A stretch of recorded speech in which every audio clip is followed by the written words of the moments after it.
এক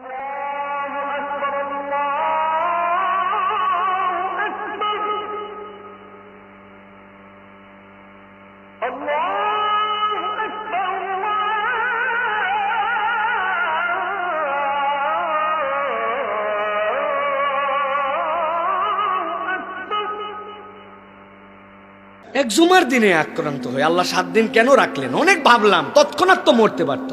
ইয়াংরা চিনত, অনেক মুরব্বীরা চিনত না।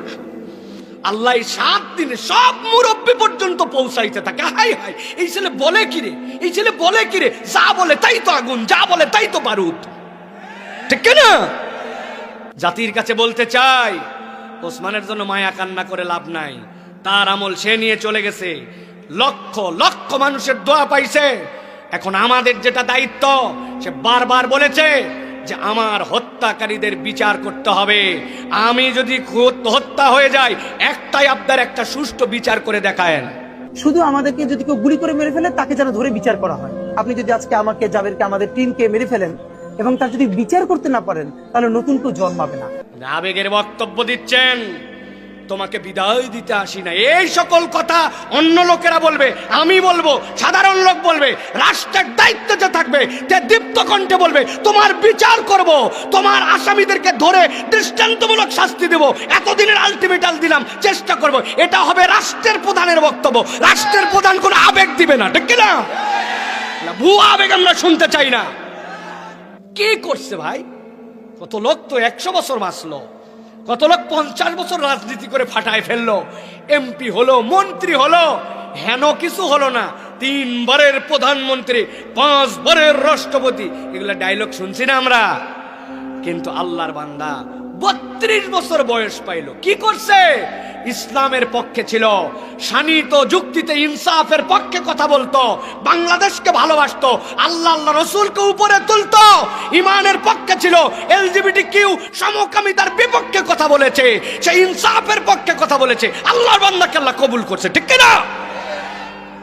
বয়স হিসাব করো, তোমার আমার বয়স হিসাব করো, 32 হতে কত বাকি, অথবা 32-এর পরে কত বেঁচে ফেললাম। কিন্তু আল্লাহ কবুল করলে কেমনে 13 বছর এই জায়গায় যায়, ঠিক না?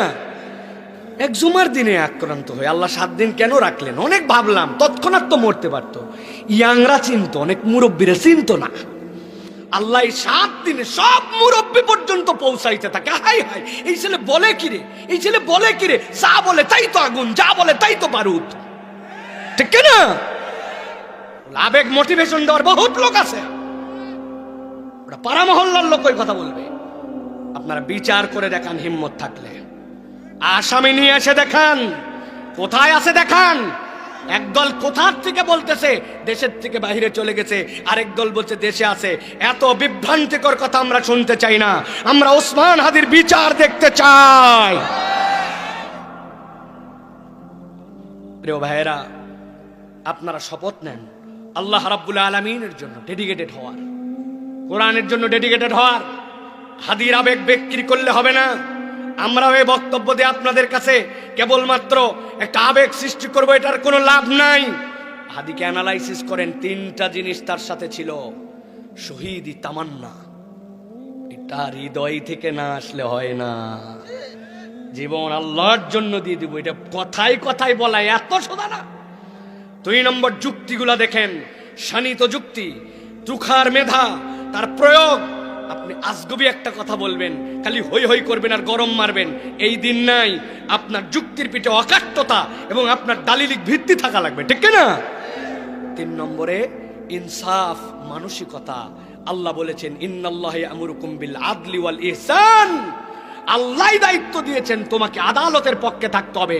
You will be the last person, তুমি হবে পৃথিবীর শেষ ব্যক্তি। দুনিয়া একদিক হতে পারে, আমি কখনো ইনসাফ থেকে ফিরবো না, আদালতের বিপক্ষে যাব না, আমার থেকে ন্যায় আনুগতা বিদায় নেবে না। এইটাই হবে আগামীর শপথ, ঠিক না? তরুণ রাজি আছো? রাজি আছো? আল্লাহ কবুল করবেন, আল্লাহুম্মা আমিন।